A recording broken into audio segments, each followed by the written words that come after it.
사도행전 8장 29절에서 31절 말씀을 봉독합니다. 성령이 빌립더러 이르시되 이 수레로 가까이 나아가라 하시거늘 빌립이 달려가서 선지자 이사야의 글 읽는 것을 듣고 말하되 읽는 것을 깨닫느냐 대답하되 지도해 주는 사람이 없으니 어찌 깨달을 수 있느냐 하고 빌립을 청하여 수레에 올라 같이 앉으라 하니라. 아멘. 네, 전도에 관하여 사람들이 일반적으로 가지고 있는 생각들은 이런 것들입니다. 전도는 신앙이 아주 좋은 사람이 할 수 있다. 전도는 준비된 사람들이 할 수 있다. 성공의 가능성은 아주 희박하다. 이런 것들입니다. 이런 이야기를 다 이렇게 모아보면 결국 전도는 어렵고 아무나 할 수 있는 것이 아니다라는 결론을 가지게 됩니다. 성공 확률이 아주 낮고 아무나 할 수 없는 것. 만약에 이렇게 인식이 자리가 잡히면 사람들은 아예 어느 날부터 시작도 하지 않으려고 할 것입니다.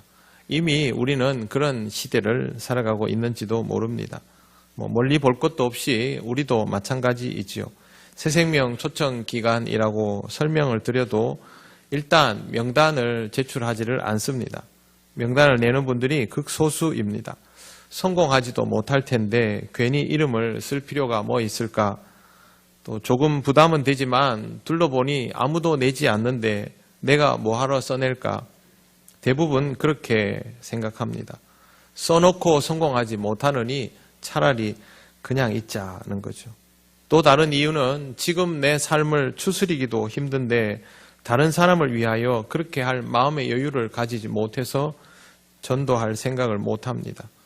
또 너무 바빠서 전도에 대한 생각 자체가 없기도 합니다. 사람이 너무 바쁘게 살다 보면 인생의 중요한 부분을 놓쳐버리기도 하는데 대개 그럴 때 보면 가장 중요한 신앙을 놓칠 때가 많습니다. 너무 바빠서 말씀을 읽지 못하고 묵상은 꿈도 꾸지 못하고 기도할 시간도 없고 그럼 당연히 전도할 시간도 없습니다. 말씀과 기도는 혼자 하면 되는데 전도는 누군가에게 해야 하기 때문에 더 어렵게 느껴지고 또 이렇게 살다 보면 놓쳐버리는 것들이 너무 많음을 깨닫습니다. 오늘 말씀은 이런 우리에게 교훈을 주고 있습니다. 빌립은 지금 남쪽으로 내려가고 있습니다. 빌립이 가는 곳은 자신의 고향도 아니고 또 뚜렷이 목적지가 정해진 상태도 아닙니다. 박해를 받아서 모두 흩어지게 되었을 때에 성령께서 어디로 가야 하는지를 알려주셔서 가고 있는데 목적지가 뚜렷하지 않다라고 말씀을 드리는 이유는 이곳이 광야이기 때문입니다. 26절에 보시면 주의 사자가 빌립에게 말하여 이르되 남쪽으로 향하여 예루살렘에서 가사로 내려가는 길까지 가라 하니 그 길은 광야라. 보통 요즘은 길에 휴게소도 있고 쉼터도 있고 하지만 옛날에는 길은 멈추는 곳이 아닙니다. 가야 하는 곳이죠. 길은 위험한 곳입니다. 그렇기 때문에 목적지가 길일 수는 없습니다. 빌립에게 이렇게 말을 해도 빌립이 목적지 자체가 길이라는 생각은 안 했을 겁니다. 이렇게 지시를 받은 빌립은 무슨 생각을 했을까요? 일단 살아남으라는 거구나. 광야로 가라는 걸 보니까 일단 예루살렘에서 멀리 떨어져서 피해라 이런 뜻이구나 라고 받아들였을 겁니다. 맞습니다. 그는 도망가는 중입니다. 도망가는 사람이 무슨 다른 사람 살필 겨를이 있습니까? 일단 예루살렘에서 멀리 떠나고 볼 일이죠. 그런데 그곳에서 한 수레를 만나게 됩니다. 이 수레에는 에티오피아 여왕의 신하가 타고 있고 성경에는 내시라고 되어 있는데 조선시대의 환관과는 다릅니다. 여기에 나오는 이 내시라는 표현은 출애굽기에 요셉의 주인이었던 보디발을 신하라고 불렀지 않습니까? 그 보디발에게 붙였던 단어가 여기에 똑같이 사용이 됩니다. 어쨌든 이 사람은 결혼을 한 고위직 관리일 가능성이 높습니다. 근데 이 둘은 모두 예루살렘에서 남쪽으로 가는 길입니다. 그러면 상식적으로 걸어가는 것과 수레 중에 뭐가 빠르겠습니까? 수레가 빠르지 않습니까? 근데 가던 빌립이 수레를 보게 됩니다. 평범한 일은 아닙니다. 빌립은 원문을 보면 여기 수레가 이런 식의 감정을 가지고 있음을 볼 수 있습니다. 일단 수레를 마주하게 됐습니다. 그때 성령께서 빌립에게 말씀하십니다. 이 수레로 가까이 나아가라 하시거늘. 지금 빌립은 아무런 준비가 되어 있지 않습니다. 수레에 타고 있는 사람이 누구인지도 모릅니다. 자기가 굳이 멈추어 서서 이 수레에 가서 뭔가를 해야 할 이유도 못 느낍니다. 그런데 스스로를 위할 수 있는 상황밖에 안 되는데 성령께서 가까이 가라고 요구를 하십니다. 탈출을 위해서 혹은 다른 이유로 다른 목적으로 가고 있는데 성령께서 우리에게 다른 것들을 요구하시면 어떻게 되겠습니까? 살피지 않고 싶은 것이 인간의 당연한 본능이죠. 우리도 그렇게 살아갑니다. 지금 나에게 급한 일들이 생기면 다른 사람들에 관한 일들은 다 뒤로 미루어 놓습니다. 문제는 우리 인생이 항상 그렇다는 거죠. 그런 식으로 평생을 살아왔다는 겁니다. 그러다 보니 다른 사람을 돌아볼 여유가 없는 인생이 되어버렸습니다. 이런 상황에서 성령께서 말씀하여 주시는 것이죠. 빌립은 이 수레를 발견하고 나서 어떻게 여기 수레가 있을까라고 생각했지만 성령께서 나아가라 하는 대로 따릅니다. 성령의 말씀을 따르는 것, 그것이 바로 사건의 시작입니다. 여기서 빌립이 어떤 능력이 있을까? 그건 중요한 게 아닙니다. 제일 중요한 것은 빌립은 빌립대로 가는 길이 있고 수레는 수레대로 가는 방향이 있는데 우연히 마주쳤다는 것이고 둘이 함께할 이유가 없지만 이 마주침에서 멈추지 않고 성령께서 더 가까이 가라고 요구하신 것. 중요한 건 빌립이 그걸 따랐다라는 것이죠. 하나님은 이렇게 만나게 하시고 그 다음 일들을 이루어 가십니다. 우리가 성경을 보면서 굉장히 오해하는 부분이 전도에 관한 것인데 보통 성경에 나오는 복음이 전해지는 과정을 보면 광장에 모인 사람들에게 하나님의 종이 말씀을 선포하면 그 중에 수많은 사람들이 회개하는 역사가 일어나고 구원받는 자의 숫자가 막 늘어나고 놀라운 능력이 있고 이런 것만 생각합니다. 우리는 그럴 능력이 없거든요. 그리고 내가 얘기한다고 누가 모여가지고 그렇게 듣고 막 회심하고 기대도 못하고 이런 것들은 특별히 하나님으로부터 은사받은 종이 하는 것이구나. 아니면 특별히 헌신된 사람이 하는 것이구나. 그냥 그렇게 해서 나랑 아예 거리를 딱 둬버립니다. 그러나 실질적으로 성경의 대부분의 경우는 복음을 전해지는 것이 아주 구체적인 만남을 통해서 이루어지고 있습니다. 사도행전에 이런 사례들이 많으니까 예를 들어보면 하나님이 베드로를 통하여 고넬료를 만나게 하십니다. 아나니아에게 사울을 만나게 하시고 베드로를 통하여 다비다를 만나게 하시고 이런 구체적인 만남을 통해서 제대로 된 교인이 생기는 거죠. 수많은 사람들이 거리에 모여 말씀을 듣고 회심하고 어떻게 했더라. 그 다음에는 기록이 없습니다. 그러나 제가 지금 사도행전에서 말씀드린 이 사례들은 그 뒤에 구체적인 내용들이 다 따라 붙습니다. 가족들이 복음을 전해받고 구원받게 됐더라. 주변에 있는 사람들이 구원을 받게 되었더라. 아주 구체적인 사례들이 있는 것이죠. 초대교회는 이런 일들이 있었습니다. 물론 초대교회에서 이런 만남들이 지속성을 가지기는 어려웠습니다. 왜? 종말이 임박했다고 생각했기 때문에 복음을 전하는 자들은 굉장히 긴장감을 가지고 여기서 복음을 전하고 또 옮기고 여기서 복음을 전하고 또 옮기고 그렇게 반복했기 때문에 깊은 관계를 유지하는 것이 쉽지 않았습니다. 그러나 복음을 전해받은 사람들이 신앙적이게 되면서 그들은 거리에 상관없이 그런 신앙적 친분을 유지할 수 있는 영적인 가족이 되었음은 성경을 통해 우리가 잘 알고 있습니다. 우리는 이곳저곳 돌아다니지 않습니다. 종말에 대한 긴장감도 별로 못 느끼는 사람들입니다. 그런 이런 우리에게도 만남이라는 것이 존재합니다. 어디론가 향해 가다가 어디에 멈추어 서게 되면 만나게 되는 사람들이 있습니다.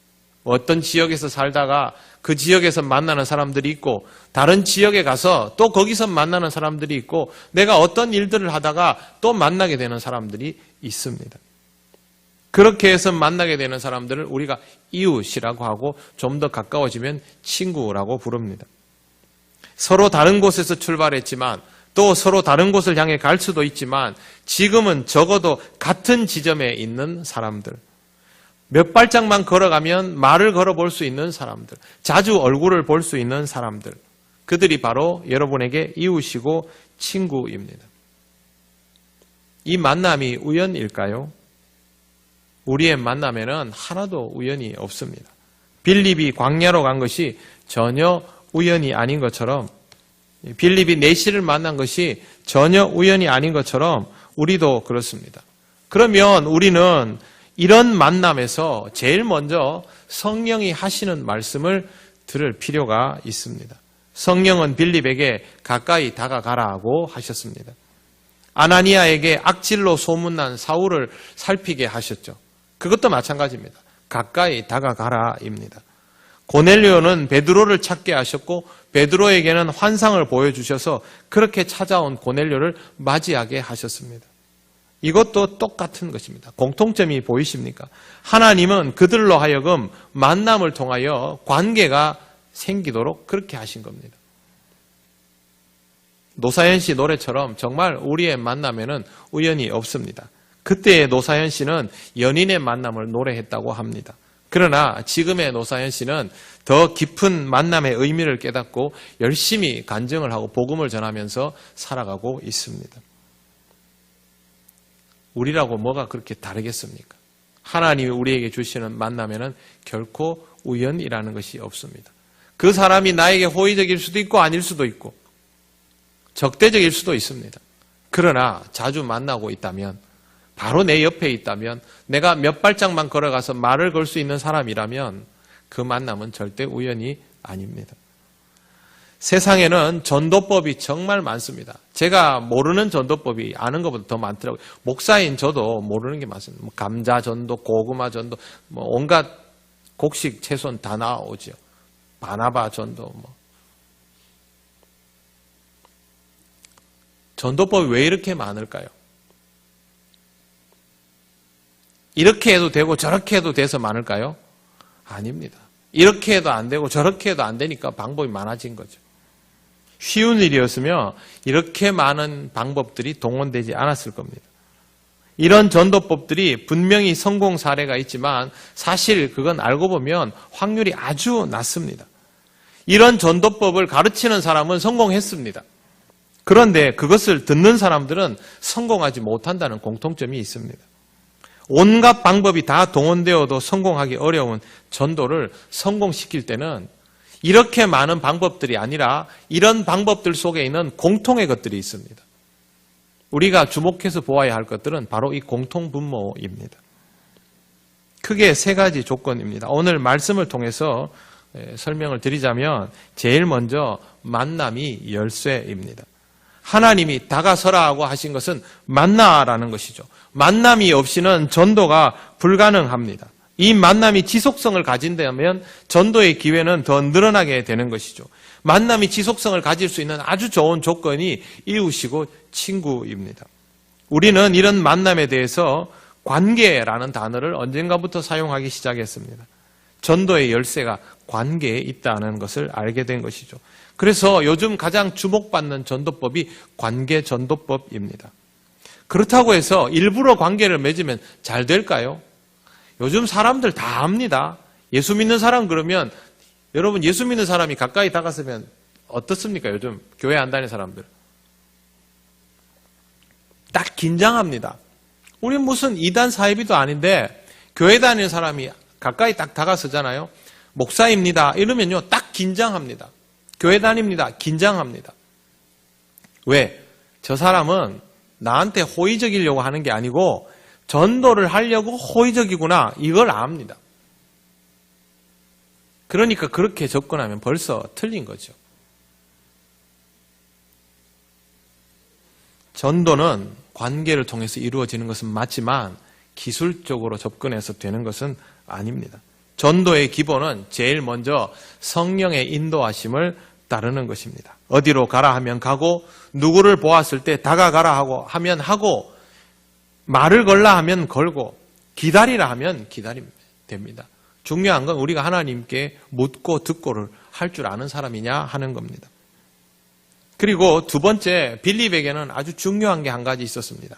그건 바로 그가 주님의 제자라는 사실입니다. 그는 예수님에게로부터 훈련받은 사람입니다.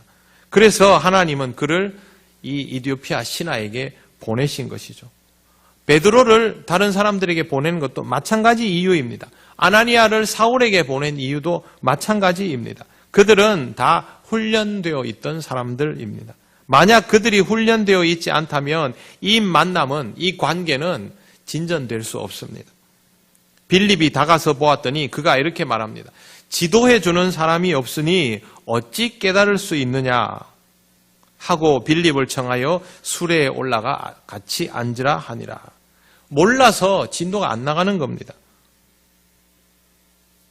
지금 여러분이 이 세상을 살면서 관계 맺는 사람들도 다들 마찬가지입니다. 그들 나름대로의 삶을 영위하고 있죠. 여러분 곁에 있는 사람들이 여러분을 처음부터 막 되게 필요로 합니까? 수레가 저쪽에 있습니다. 수레 안에 있는 사람이 뭘 하는지 알 게 뭡니까? 가봐야 알 수 있는 것이죠. 그냥 멀리서 보면요, 좋은 수레에 타고 있는 좋은 옷을 입은 고위직 관료입니다. 도망가는 빌립이 그 사람에게 뭐라고 줄 게 있다고 느끼겠습니까? 본인이 느끼기에? 전혀 느껴지지 않죠. 가까이 가보지 않고는 모를 일입니다. 여러분의 이웃들이 보면 다들 나름대로 번듯번듯하게 지내겠죠. 누가 자기 집에 문제 있다고 그거 밖으로 드러내놓고 삽니까? 표 안 냅니다. 그래서 그냥 보면 모를 일입니다.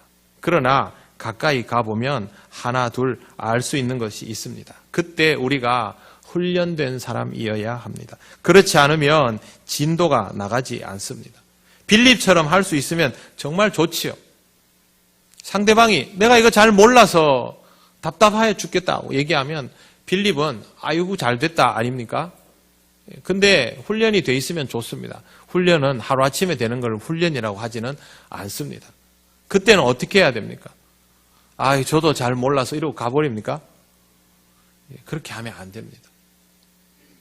여러분이 훈련되지 않았을 때는 어떻게 해야 되냐면요. 내가 지금 이것에 대해서 답을 줄 수는 없지만 나랑 같이 교회에 가면 당신이 이 답을 들을 수 있습니다. 저도 이 답을 듣고 풀어가면서 살아가고 있습니다. 그 정도는 말할 수 있어야 됩니다. 여러분이 도를 전하는 것이 제일 좋은 것이지만 도를 전할 수 없다면 도를 전해받을 수 있는 기회는 그 사람에게 제공해 주어야 하죠. 물론 정답은 도를 전하는 것입니다. 적어도 이 둘 중에 하나로 그렇게 할 수 있어야 됩니다. 기술로 하는 게 아니라고 말씀드렸습니다. 상대방을 위해서 다가설 수 있어야 되고 그 사람에 대해서 이야기를 들으면 내가 당신을 위해서 기도하겠다라는 마음이 생겨야 되고 그 사람에게 내가 당신을 위해서 기도하겠다라고 말하는 사람이 되어야 되고 그리고 우리 교회에 가자라고 말할 수 있어야 됩니다. 처음부터 누가 교회를 따라오겠습니까? 그러나 분명히 말해 주십시오. 저와 여러분이 이 교회를 통해서 말씀을 듣고 오늘까지 신앙생활을 해오고 있다면 우리가 가지고 있는 답이 있다면 그 사람에게도 그 답이 동일하게 적용된다는 것을 스스로 확신을 가지고 권할 수 있어야 됩니다. 교회에 사람들 데리고 와가지고 일 시켜 먹으려고 하는 거 아니지 않습니까? 우리의 인생의 숙제를 풀기 위한 것 아닙니까? 그 목마름의 답을 주기 위해서는 여러분이 직접 전할 수 없다면 그것을 전할 수는 있어야 합니다. 훈련받는 자가 되셔야 합니다. 훈련받지 않고는 복음을 전할 수가 없고 또 내가 아직도 이 훈련에 부족함이 있다면 상대방한테 잘 모르는 것을 함부로 말할 수 없다면 그러면 적어도 위하여 기도해주고 그 사람을 위하는 진심을 가지고 그 사람에게 교회에 가보자고 말할 수 있어야 합니다. 세 번째 우리가 기억해야 할 것은 성령께서 이끄시는 그 길을 따라 나서는 만남이라면 상대방은 이미 충분히 목이 마르다라는 겁니다. 표면적으로 받아들일 수도 있고 아닐 수도 있지만 사람은 누구나 다 목이 마릅니다. 이디오피아의 신하도 고넬료도 사울도 다 절박한 사람들이었습니다. 다만 외형적으로 보기에는 전혀 그렇지 않죠. 부족함이 없어 보이는. 내신은 말할 것도 없고 백부장은 어땠겠습니까? 여러분 백부장 한번 생각해 보십시오. 군대 지휘관. 깐깐하지 않았겠습니까? 말 붙이기 힘들었을 겁니다. 그런 사람입니다. 사울은 어떻습니까? 사울은 악질이죠. 누구도 가까이 하고 싶지 않은 사람. 외형적으로 봐서는요, 전부 철벽인 사람들입니다. 그러나 이 사람들은 알고 보면 전부 목이 마른 사람들입니다. 여러분 주변에 있는 이웃도 마찬가지입니다. 모두 쉽게 접근할 수 없는 사람들임에 틀림이 없지만 알고 보면 그들은 이미 목이 마릅니다. 누가 목마르냐고 물어보지 않아서 그렇습니다. 그들의 삶이 정말로 행복한지 잘 살펴보시기 바랍니다.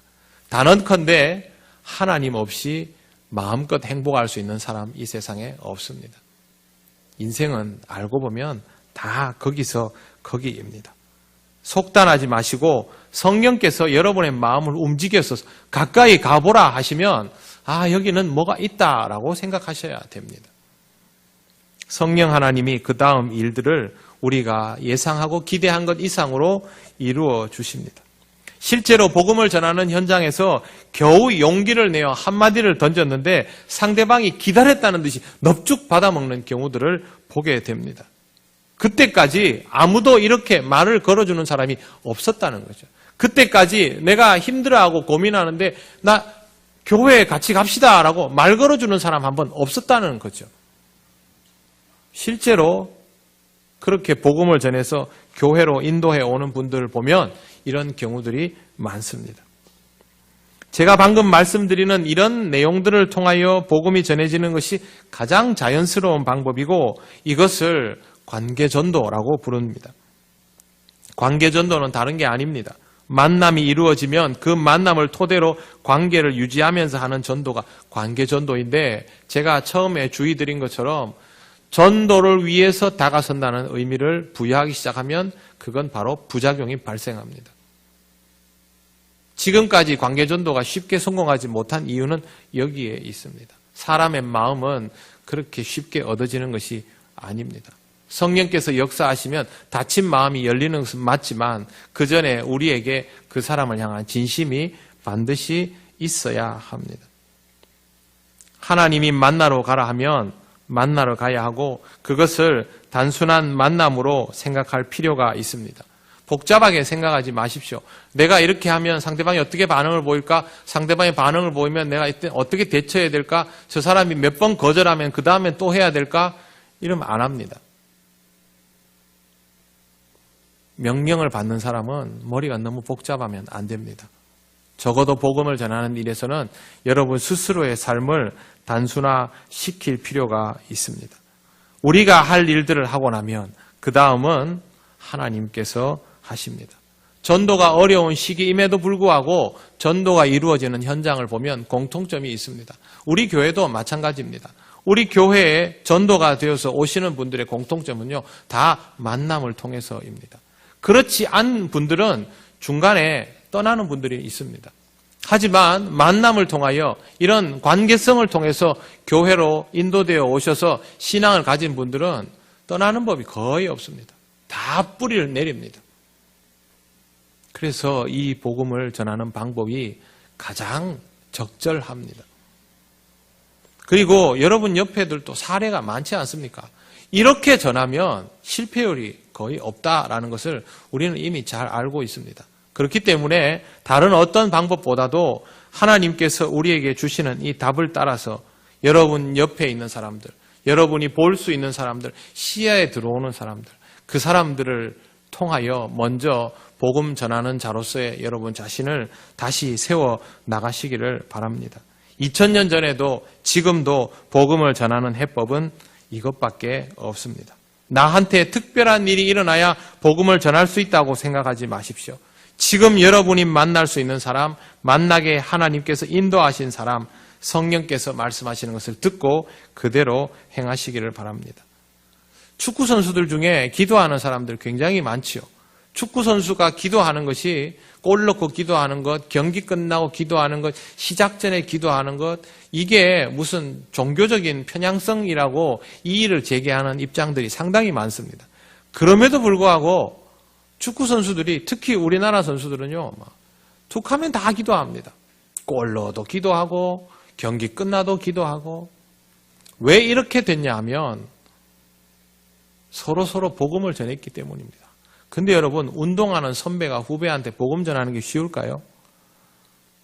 후배가 선배한테 복음 전하는 게 쉬울까요? 어렵습니다. 선배라서 어렵고요. 후배라서 어렵고 힘든 시간에 같이 있기 때문에 더 어렵고 경쟁해야 돼서 더 어렵습니다. 그런데 유독 국가대표 선수들 중에 크리스천이 많습니다. 축구가 제일 많고 탁구는 옛날부터 그렇게 뿌리를 내렸고, 그래서 어떤 현상이 발생하냐면 그렇게 크리스천 국가대표가 있는 단체 경기에 국가대표로 들어가는 사람들 중에 다수가 나올 때는 예수 믿는 사람이 돼서 나옵니다. 이 어려운, 복음 전하기 어려운 조건 속에서. 근데 이 어려운 조건 속에서 우리가 딱 유추해 볼 수 있는 한 가지가 있습니다. 뭡니까? 맨날 얼굴 보잖아요. 같이 밥 먹고 붙어 있기 때문에. 그렇게 붙어 있게 된 것의 이유를 가볍게 여기지 않았던 것입니다. 그리고 그곳에서 훈련된 대로 성령께서 인도하시는 대로 그 만남을 의미 있게 받아들였더니 자연스럽게 복음이 전해진 것이죠. 사회에서는 젊은이들에게 복음을 전하는 것이 그토록 어려운데 왜 그곳에서는 그게 가능할까를 잘 생각을 해보시기 바랍니다. 사랑하는 성도 여러분, 여러분의 이웃에게, 친구에게, 여러분에게 허락된 그 만남의 자리로 다시 한번 가보시기를 바랍니다. 여러분이 당장 성공해야 되는 거 아닙니다. 성령께서 가라 하시면 가시고 만나라 하시면 만나시고 그것부터 다시 시작을 하시기를 바랍니다. 결과는 하나님께 맡기고 나아갈 때에 하나님께서 우리를 통하여 우리같이 구원받는 자를 날로 더하게 하실 줄 믿습니다. 믿음을 가지고 이 길을 다시 한번 가시기를 바랍니다.